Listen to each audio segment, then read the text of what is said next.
Okay, Cheryl, I keep hearing about quantum tech, right? But like 2026, it sounds like that's going to be a huge year for it.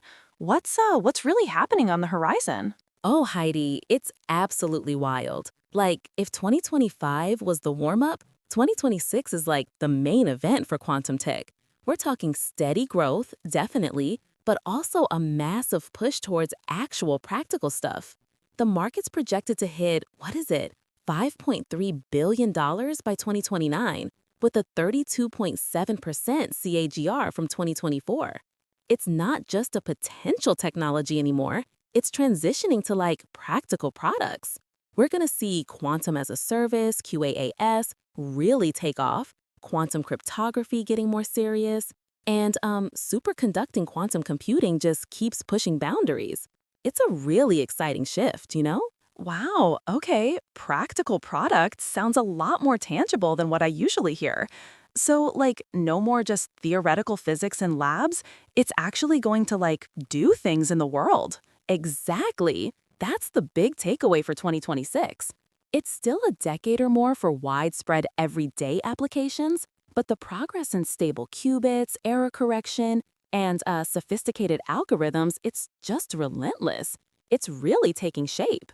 That's incredible. But, when you talk about practical products, I can't help but think about the money. Like, are investors really pouring cash into this, or is it still kind of speculative? Oh, Heidi, the money is definitely there. Q1 2025 alone saw over $1.25 billion raised, which is a massive 125% increase from Q1 2024. Investor confidence? It's soaring. And get this, Quantum Computing Inc., QUBT, raised over $1.5 billion in 2025, like $500 million in Q3 and another $750 million afterwards. INQ also pulled in $1 billion in July 2025. It's creating what they're calling an oligopolistic race, where a few key players are just gobbling up resources. An oligopolistic race, huh? So the big players are getting even bigger. But then, is it just about throwing money at it, or are there actual technical breakthroughs behind this confidence? No, it's totally driven by tech. Mid 2025 was an inflection point. The industry's moving from being like pure physics challenges to engineering problems. Think fabrication yields, system integration, control software, supply chain stuff. It's not about proving quantum physics anymore. It's about building robust, scalable machines. It's a huge, huge shift. Hardware, software, algorithms, they're all working much more closely together now. Okay, engineering problems sounds like progress. But, like, what are some of these actual, concrete technical achievements?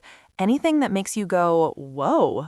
Absolutely. The biggest wow moment for me was Quera, Harvard and MIT researchers showing magic state distillation on logical qubits back in July 2025. That's a huge step towards universal fault-tolerant computation. They transformed imperfect magic states into higher fidelity ones, getting output fidelities up to 99.4%.